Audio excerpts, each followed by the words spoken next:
Before we begin, we have a favor to ask.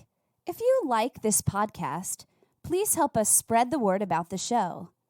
Go to Apple Podcasts and rate and review the show. Another way is to tell a fellow art teacher. Either way, it helps others find the show.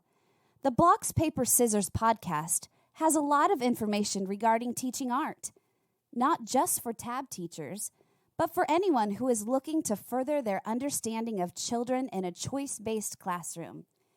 This show is about finding new ways to engage children and help them find their voice through visual arts.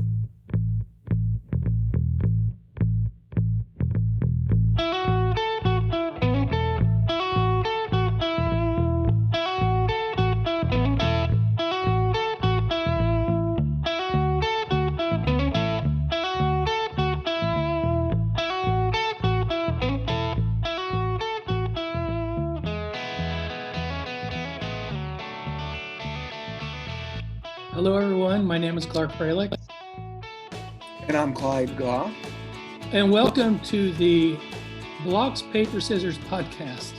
Today, Clyde and I will be talking about our current situation thanks to COVID-19.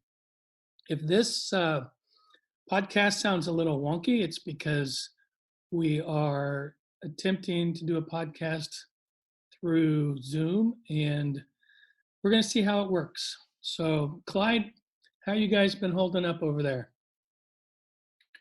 Well, right now we're on spring break, so I am not feeling pressured to produce online content for my kids. When we first went into e-learning, I was recording 4 different lessons every day.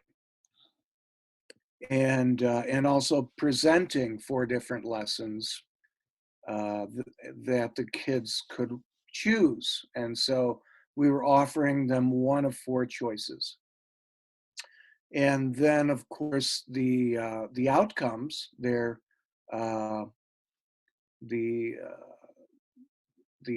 assignment products that they would then create from the lessons would then be photographed or written and could be relayed to me on our learning management system that we have one called Canvas. You know, everybody's got a portal to connect with me, so I can keep track of everybody's stuff on Canvas. And the first week after we went into lockout, I was pretty busy. And I confess, Clark, I was getting a headache corresponding every day with kids and doing those lessons. And the fact that we're going to go on a different schedule that is less hectic. When we come back from spring break, we're going to tone it way down.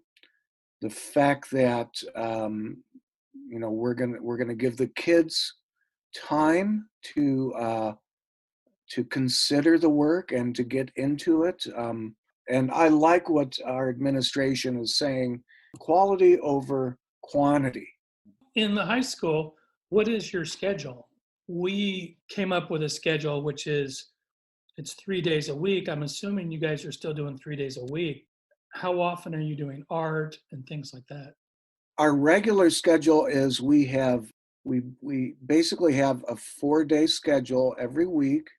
3 of those days are 50-minute classes, and then 1 of those days is an hour and a half.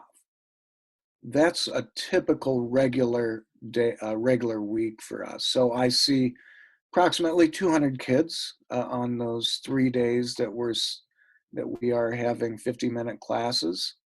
And then I see 100 kids on the days that we're offering an hour and a half time for each class. So we're seeing, on some days 200 kids a day. And so e-learning, the way that originally was conceived, where you're giving a lesson every day for 200 kids, that was becoming very time consuming and very intensive.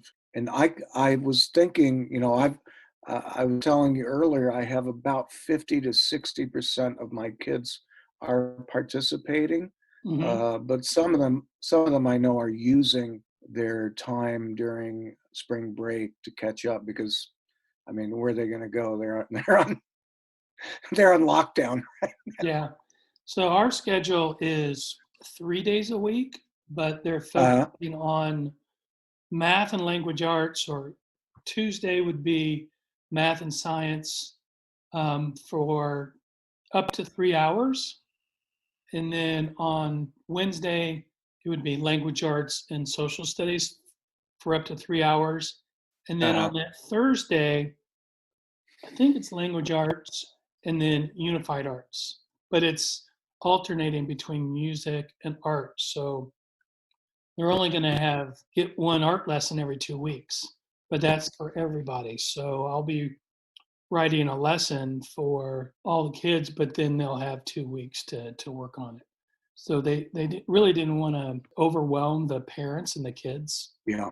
and they were pushing more connection over content. Yes.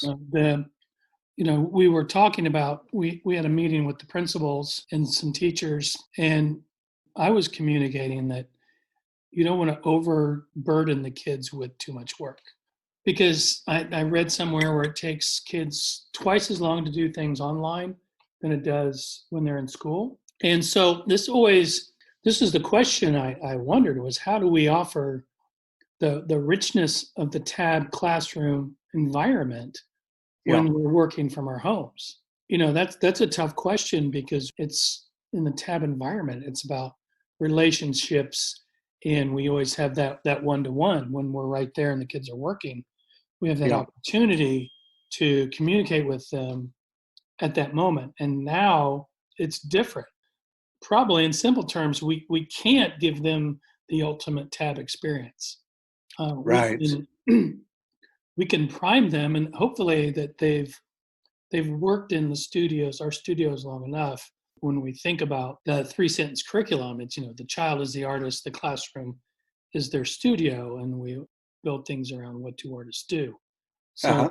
the activities or the things that we're asking kids to do, we really need to focus on around those. So when all of this happened, we saw a lot of teachers step up, and there was a Yeah. lot of sharing, and there's a lot of things. I walk around our neighborhood and I see all kinds of things that people are doing. I didn't assign, but they're still doing projects. They're doing the chalk on the sidewalk, Uh-huh. and all these things, and it's the same stuff, and they're just regurgitating these Facebook memes or whatever. We were walking today, and a lot of kids did chalk on the sidewalk like 2 weeks ago, and that was a big thing that first week. Then it was hearts in the windows and bears in the windows and painting the doors, which is fine, but I don't think it meets our criteria of letting kids choose their own ideas, and working from their interests. That was my challenge, and to come up with ideas that kids could continue to do that and then have them turn it in. So it's really trying to keep the true spirit of the TAB classroom alive. There's, you talk about the spirit of the TAP classroom, the culture that goes on there, the community, the relationships, the experience. Right. You can't duplicate that online. No. There's no substitute for being there, being in the studio, the energy, the vibe, the excitement, the sharing that goes on in there, the The umvo. multi-sensory. Yes, the Umwelt. The TAB classroom is the Umwelt, a German term that means that special environment where the children feel a part of, where an organism is most at home and can operate optimally. Mm-hmm. And now they're in their homes, and now their umwelt is a computer screen. Well, and also their bedroom, perhaps their bedroom and the rest of their home surroundings. Well, their whole workspace has changed. Yeah. Your workspace and my workspace has changed, and we've been taken out of context. When I was sick for 2 days before they decided to close the school, so I didn't have an opportunity to run in and grab a bunch of things. Uh, They said you can come in Friday, and they gave us 2 hours. I just grabbed what I thought would get me by for the next week. uh-huh. Computer, document camera, some books, things like that. I had no idea at that time that they were going to close the school for, right now it's until May, but rumor has it that it might be for the whole year. Yeah, that's what I'm hearing too. Now we're forced to think differently, more creatively. Well, You and I both, we have different workspaces, but we don't have access to the plethora or the variety of materials that we normally do. So, we're being forced into limited materials and being creative with those. yes. I plan on posting some more YouTube videos and doing filming. I have some spaces where I make art. So I plan on doing a little bit of filming in there. I could use the camera on my computer, or I've got another camera. I might try that out. But I think it's terribly important to show your face to your kids in this time so they can connect. They can Absolutely. connect with their teacher. I think it's terribly important they hear your voice. Right. There's something to be said for connecting, having a relationship with your teacher that's, a mensch. We're kind Mm-hmm. of like menches, to our kids, thinking about, teacher-student relationship, like a mensch, like a mentor, a coach. We're not just taskmasters, but, we have lots of conversations with all of our kids. I mean, it's hard for us, but it's really hard on young children. Yeah. Your kids are a little bit older since you teach Yeah. high school, but with my kids being 6, 7, 8, 9, 10 years old, we're social creatures by nature. Yeah. And so we need to use that video to connect to the students. Content's always going to be there, but that connection and the relationship, it doesn't need to suffer. I agreed totally with you. The kids, they yearn for relationships, and back to the TAB classroom as a community of practice, the social, emotional learning that goes on in there with other individuals. The TAB classroom is that place in the school where social emotional learning is everything. I don't think there's another place in school that can quite duplicate the meaningful social forms of learning that take place in there. And thinking about the work of Vygotsky, how important social learning is, the social environment. We are, even as artists who work in solo situations in the studio, we still have conversations with other people about our art. We get feedback from them about our art. So with respect to children, it's even more important. So I had, after reading 110 million posts, listening to people, and talking to teachers, I just had a couple things that our listeners need to consider when creating their lessons. And even though probably some of it might be common sense, it's still worth saying.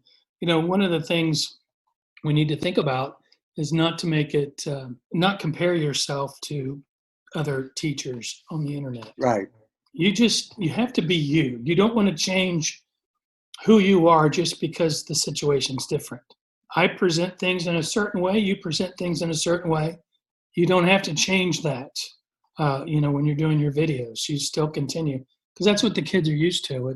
It's normal. It's a normality that kids expect. And you want to Right. keep it simple. You don't want it to be really confusing, because think about when, you're not just writing directions for the kids, because if the kids have questions, they can't come to you all the time. They're going to go to their parents. Yep. And, so you have to think about when you're writing something that the assumptions that normally happen in class, they're not going to be there. So you Yep. want to make sure that your instructions are simple and consistent, what you've been doing all this time. That's excellent suggestion. Excellent. A great point. Yeah, you don't want the children, you want them to be able to continue developing their agency, and not going to the authority figure that's nearest to them if they can't figure something out. And how many posts have we seen on Facebook where the parents are going, I have no idea what this is, new math or whatever. It's funny to look at, but it's also frustrating to the parent, because they have no idea, what the intention is or what the concept is. So you want to make sure you keep it simple, be clear and concise with your directions. Ask your wife, your husband, your better half, whatever. Have them look at it and see, does this make sense? Good point. Because if it doesn't make sense to them, it's probably not going to make sense to a 6 or 10-year-old. And use video whenever possible. When we had that first week, I did a little video every morning. So in Canvas, you can do announcements. And so I just recorded the announcement. And it was simple. It was trying to keep a little bit of normalcy. I would read a joke, or I would give them a weather forecast. If I had birthdays I could announce, I would announce birthdays, but, happy birthday to so-and-so. But just to keep your face in front of them, because the kids really want to see your face and they want to hear your voice. That's the normal thing. So I normally read jokes to them in class, and so I would read a joke to them. I have a book of dad jokes that I read. What's the best time to go to the dentist? I give up. Tooth hurty. So, tooth hurty. Oh, that's a good one. Throw something interesting in there. And you see teachers doing it all the time.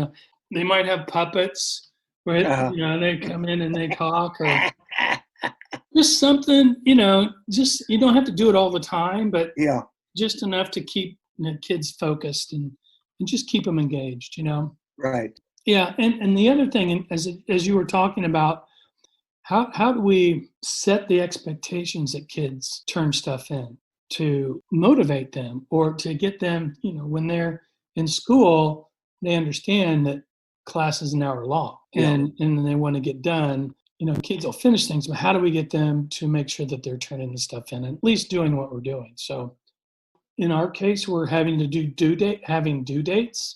We're not doing grades, but having due dates, so that there is some type of schedule that the kids realize that. And in our case, we're giving them 2 weeks to do it.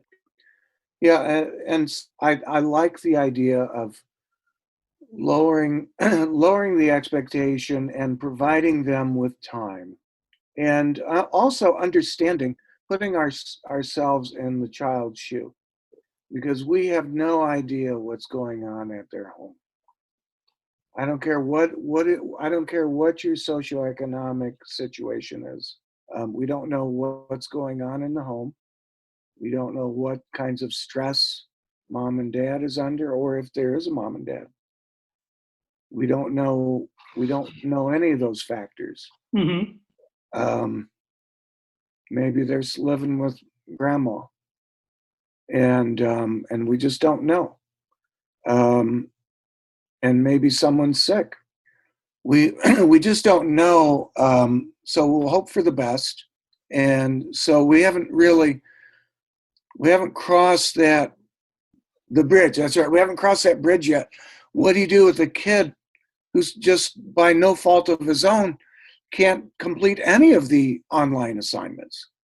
What do we do with that child? What's going to happen? perhaps have a He has phone a call really with. long summer break. I suppose I'll have to pick up the phone and try to reach him on the phone, and or contact the nearest parent guardian or nearest Mhm. individual who's in charge of the child and see what's going on. I was joking about Sigmund Freud earlier, and I think he gets a bad rap. I think Freud, his work on, the subjective self and how the work should be related to the self, I think.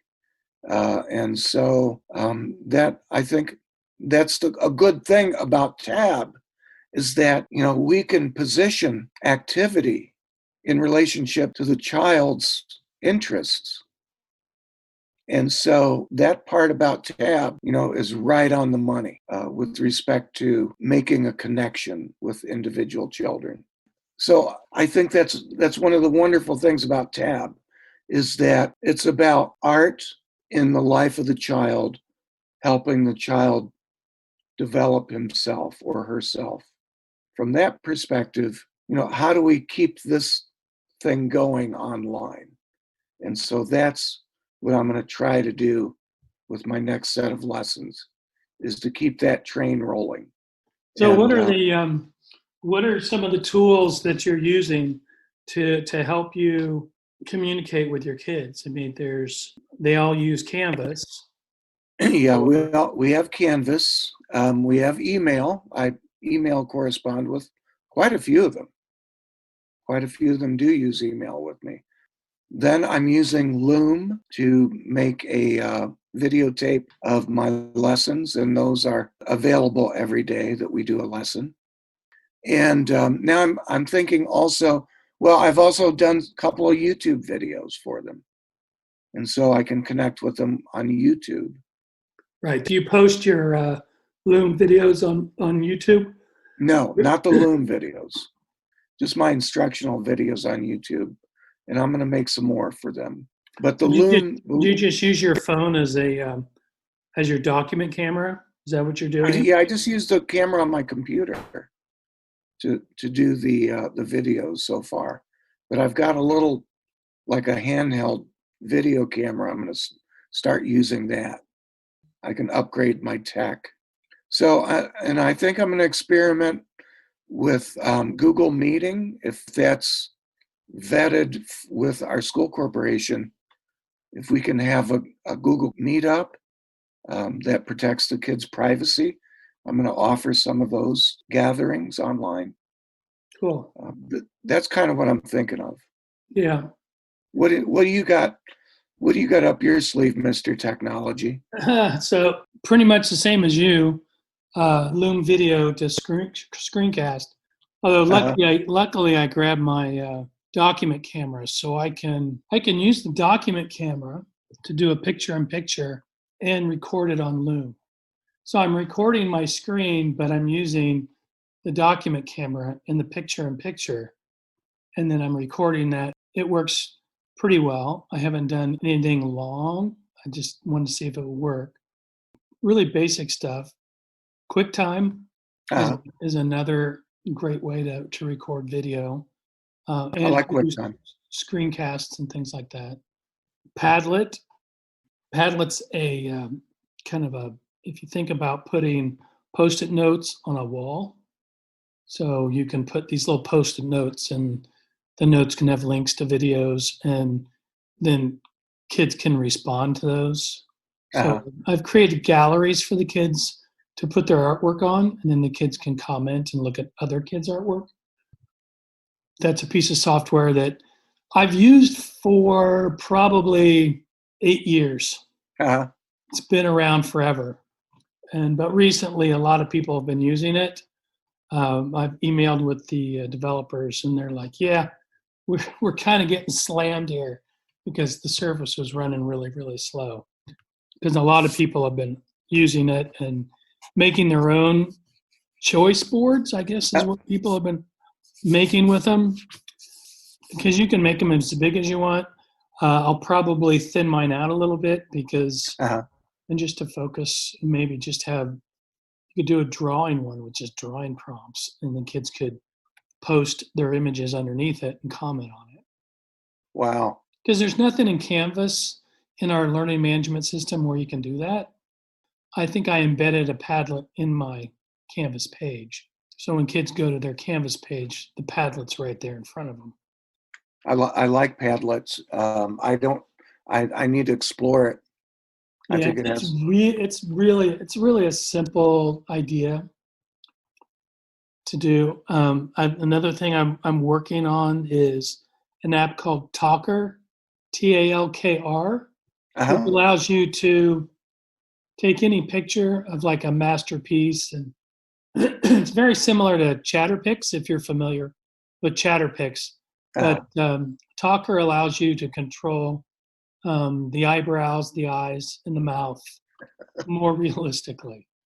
So I thought about recording a couple of those to talk to the kids, as well as puppets and things like that. But I like your idea of puppets. You're the puppet master.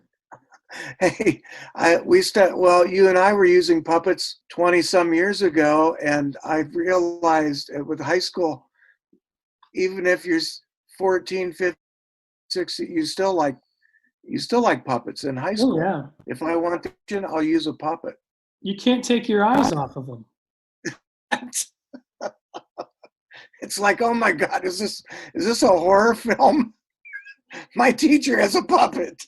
It's easier for me in elementary than you in high school. It's an attention getter, and Oh, absolutely. They're just amazed. They're like, yeah, it's like a performance. You're doing performance, and there's something very unique experientially when you do a performance. Absolutely, and it really gets their attention. Well, we're about running out of time here because we only have a limited amount on our Zoom video here. So any last thoughts that you want to share with our listeners? This is a stressful time. I think there are not just children, but teachers who are suffering from emotional trauma. Trauma doesn't have to be physical, it can be emotional.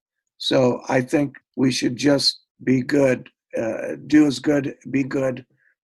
Be as kind as you can to other people. Oh, yeah. And do the best you can. Absolutely. Stay inside, stay safe, practice staying away from each other. But now's the time when we really need to connect and make sure that you're keeping an eye on your elderly neighbors, your elderly family. Make sure everyone's doing okay in this time, and eventually we'll get over it. We will. We'll get back to normal. And it's good talking with you, Clyde. You bet, Clark. Thank you for listening to this episode of Blocks, Paper, Scissors podcast. Don't forget to rate us and review us on iTunes. It helps others find the podcast. Take care, everyone. Be safe and stay home. Bye-bye, everybody. It's all good. We got this.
Are you gonna leave?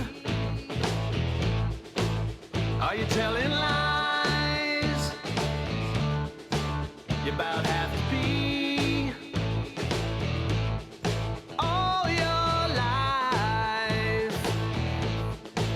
You done what you're told, and now you know it's time gotta let it go.